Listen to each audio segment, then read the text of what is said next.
Hi friends, ಎಲ್ಲರಿಗೂ ನಮಸ್ಕಾರ. ನಂದಿನಿ ಕಿಚನ್ಗೆ ಸ್ವಾಗತ. ಈ ದಿನ ನಾನು ಕ್ವಿಕ್ಕಾಗಿ ಹಾಗೂ ಸೂಪರ್ ಟೇಸ್ಟಿಯಾಗಿರುವಂತಹ ಬ್ರೇಕ್ಫಾಸ್ಟ್ ರೆಸಿಪಿನ ತೋರಿಸ್ಕೊಡ್ತಾ ಇದ್ದೀನಿ. ಈ ಬ್ರೇಕ್ಫಾಸ್ಟನ್ನು ಬೆಳಗ್ಗೆ ಸಮಯದಲ್ಲೂ ಸಹ ಮಾಡ್ಕೋಬೋದು, ಇಲ್ಲಾಂದರೆ ಮಕ್ಕಳು ಸಂಜೆ ಟೈಮಲ್ಲಿ ಸ್ಕೂಲಿಂದ ಬಂದಾಗೂ ಸಹ ಮಾಡಿಕೊಡ್ಬೋದು. ತುಂಬ ರುಚಿಯಾಗಿರುತ್ತೆ ಹಾಗೂ ಸಾಫ್ಟಾಗಿಯೂ ಸಹ ಇರುತ್ತೆ.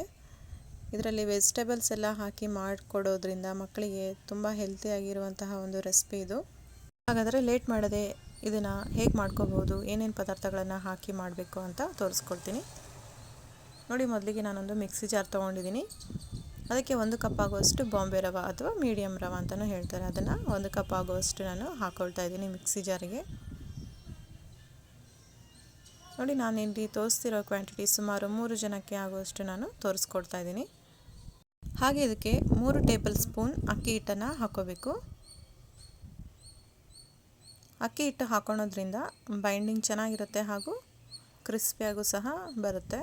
ಹಾಗೆ ರುಚಿಗೆ ತಕ್ಕಷ್ಟು ಅರ್ಧ ಸ್ಪೂನ್ ಉಪ್ಪನ್ನು ಸಹ ಹಾಕ್ಕೊಳ್ತಾ ಇದ್ದೀನಿ.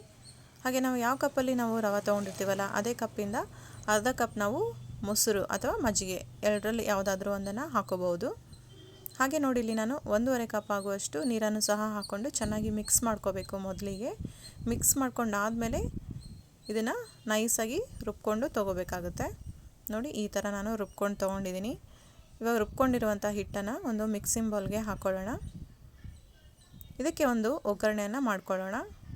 ಮೊದಲಿಗೆ ನಾನೊಂದು ಪಾತ್ರೆ ಇಟ್ಕೊಂಡಿದ್ದೀನಿ ಒಲೆ ಮೇಲೆ. ಅದಕ್ಕೆ 1 ರಿಂದ 2 ಟೇಬಲ್ ಸ್ಪೂನ್ ಎಣ್ಣೆಯನ್ನು ಹಾಕ್ಕೊಂಡು, ಎಣ್ಣೆ ಕಾದ್ಮೇಲೆ ಸಾಸಿವೆನ ಹಾಕ್ಕೊಳ್ತಾ ಇದ್ದೀನಿ. ಸಾಸಿವೆ ಸ್ವಲ್ಪ ಸಿಡಿದಾದ ನಂತರ 1 ಟೇಬಲ್ ಸ್ಪೂನ್ ಕಡಲೆಬೇಳೆ, ಇದನ್ನು ಸಹ ಸ್ವಲ್ಪ ಹೊಂಬಣ್ಣ ಬರುವವರೆಗೆ ಹುರ್ಕೋಬೇಕು. ಇದಾದಮೇಲೆ ಸ್ವಲ್ಪ ಜೀರಿಗೆಯನ್ನು ಸಹ ಹಾಕ್ಕೊಳ್ತಾ ಇದ್ದೀನಿ.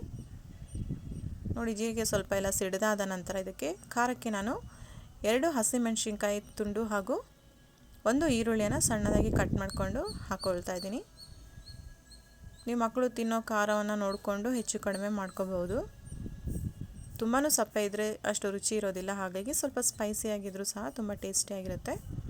ನೋಡಿ, ಸ್ವಲ್ಪ ಆನಿಯನ್ ಎಲ್ಲ ಚೆನ್ನಾಗಿ ಫ್ರೈ ಆದಮೇಲೆ ಇದಕ್ಕೆ ಸಣ್ಣದಾಗಿ ಕಟ್ ಮಾಡ್ಕೊಂಡಿರುವಂತಹ ಕರಿಬೇವನ್ನು ಸಹ ಹಾಕ್ಕೊಂಡು ಚೆನ್ನಾಗಿ ಫ್ರೈ ಮಾಡ್ಕೋಬೇಕು. ಇವೆಲ್ಲ ಸ್ವಲ್ಪ ಸಾಫ್ಟ್ ಆದ ನಂತರ 1 ಕ್ಯಾರೆಟ್ ತುರಿಯನ್ನು ಸಹ ಹಾಕ್ಕೊಳ್ತಾ ಇದ್ದೀನಿ. ಈ ಥರ ಎಲ್ಲ ವೆಜಿಟೇಬಲ್ಸ್ ಎಲ್ಲ ಹಾಕಿ ಮಾಡ್ಕೊಳೋದ್ರಿಂದ ತುಂಬ ರುಚಿಯಾಗಿರುತ್ತೆ ನಾವು ಮಾಡಿಕೊಡುವಂತಹ ಒಂದು ಬ್ರೇಕ್ಫಾಸ್ಟ್ ಮಕ್ಕಳಿಗೆ. ನೋಡಿ, ಇದನ್ನು ಸಹ 1 ರಿಂದ 2 ನಿಮಿಷ ಸ್ವಲ್ಪ ಫ್ರೈ ಆದರೆ ಸಾಕು ಎಣ್ಣೆಯಲ್ಲಿ. ನೋಡಿ, ಇವಾಗ ಇದನ್ನೆಲ್ಲ ಮಿಶ್ರಣ ತಣ್ಣಗಾದ್ಮೇಲೆ ಇವಾಗ ಹಿಟ್ಟಿಗೆ ಹಾಕ್ಕೊಳ್ಳೋಣ. ಹಾಗೆ ನಾನು ಸ್ವಲ್ಪ ಇಲ್ಲಿ ಕೊತ್ತಂಬರಿ ಸೊಪ್ಪನ್ನು ಸಹ ಹಾಕ್ಕೊಂಡಿದ್ದೀನಿ. ಹಾಕ್ಕೊಂಡ್ಮೇಲೆ ಚೆನ್ನಾಗಿ ಮಿಕ್ಸ್ ಮಾಡ್ಕೋಬೇಕು. ನಾವು ಹಾಕ್ಕೊಂಡಿರುವಂತಹ ಈ ವೆಜಿಟೇಬಲ್ ಒಗ್ಗರಣೆ ಎಲ್ಲ ಚೆನ್ನಾಗಿ ಹಿಟ್ಟಿಗೆ ಹಿಡಿಯುವಂತೆ ಚೆನ್ನಾಗಿ ಮಿಕ್ಸ್ ಮಾಡ್ಕೊಂಡಾದಮೇಲೆ 1/4 ಟೀ ಸ್ಪೂನ್ ಸೋಡಾ ಪುಡಿಯನ್ನು ಹಾಕ್ಕೊಂಡಿದ್ದೀನಿ. ಹಾಕ್ಕೊಂಡ್ಮೇಲೆ ಚೆನ್ನಾಗಿ ಮಿಕ್ಸ್ ಮಾಡ್ಕೋಬೇಕು. ನೋಡಿ, ನಾನಿಲ್ಲಿ ಒಗ್ಗರಣೆ ಪಾತ್ರೆಯನ್ನು ಇಟ್ಕೊಂಡಿದ್ದೀನಿ. ಇದಕ್ಕೆ ಸ್ವಲ್ಪ ಎಣ್ಣೆಯನ್ನು ಸವರ್ಕೊಂಡು ನಾವು ಹಿಟ್ಟನ್ನು ಚೆನ್ನಾಗಿ ಕಲಿಸ್ಕೊಂಡು 2 ಸೌಟು ಆಗುವಷ್ಟು ನಾನು ಹಿಟ್ಟನ್ನು ಹಾಕ್ಕೊಂಡಿದ್ದೀನಿ. ಇವಾಗ ಇದನ್ನು ಮುಚ್ಚಳ ಮುಚ್ಚಿ ಮೀಡಿಯಮ್ ಫ್ಲೇಮಲ್ಲಿ 1 ರಿಂದ 2 ನಿಮಿಷದವರೆಗೆ ನಾವು ಬೇಯಿಸ್ಕೋಬೇಕು. ನೋಡಿ, ಈ ಥರ ಎಲ್ಲ ಮೇಲ್ಗಡೆ ಎಲ್ಲ ಬೆಂದಾದಮೇಲೆ ಸ್ವಲ್ಪ ಎಣ್ಣೆಯನ್ನು ಹಾಕ್ಕೊಂಡು ಇನ್ನೊಂದು ಸೈಡು ತಿರುಗಿಸಿ ಹಾಕ್ಕೊಂಡು ಮತ್ತೆ ಇದನ್ನು 1-2 ನಿಮಿಷ ಚೆನ್ನಾಗಿ ಬೇಯಿಸ್ಕೊಂಡ್ರೆ ಆಯಿತು. ಸೂಪರ್ ಟೇಸ್ಟಿಯಾಗಿರುವಂತಹ ದೋಸೆ ರೆಡಿ ಆಗುತ್ತೆ. ನೀವು ಈ ರೀತಿಯಾಗಿಯೂ ಸಹ ಮಾಡ್ಕೋಬೋದು, ಇಲ್ಲಾಂದರೆ ದೋಸೆ ಹಂಚು ಮೇಲೆ ಸೆಟ್ ದೋಸೆಗಳನ್ನಾಗಿಯೂ ಸಹ ಮಾಡಿಕೊಡ್ಬೋದು. ನಿಮಗೆ ಯಾವ ರೀತಿ ಇಷ್ಟ ಆದರೆ ಆ ರೀತಿ ಮಾಡಿಕೊಡಿ.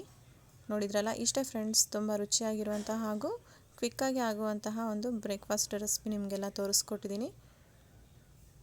ನೋಡಿ, ಈ ರೀತಿಯಾಗಿ ಬಂದಿದ್ದಾವೆ. ತುಂಬ ರುಚಿಯಾಗಿರುತ್ತೆ. ಮಕ್ಕಳಿಗೆ ಈ ಥರ ಒಂದು ಮಾಡಿಕೊಡಿ. ಈ ವಿಡಿಯೋ ನಿಮಗೆ ಇಷ್ಟ ಆಗಿದೆ ಅಂತ ತಿಳ್ಕೊತೀನಿ. ಇಷ್ಟ ಆದರೆ ಪ್ಲೀಸ್ ಒಂದು ಲೈಕ್ ಮಾಡಿ, ಶೇರ್ ಮಾಡಿ ಹಾಗೂ ಕಮೆಂಟ್ಸ್ ಮಾಡಿ. ಹಾಗೆ ಇನ್ನು ಯಾರೆಲ್ಲ ಸಬ್ಸ್ಕ್ರೈಬ್ ಮಾಡದೆ ನೋಡ್ತಾ ಇದ್ದೀರಾ, ಪ್ಲೀಸ್ ಸಬ್ಸ್ಕ್ರೈಬ್ ಮಾಡಿ. Thank you for watching.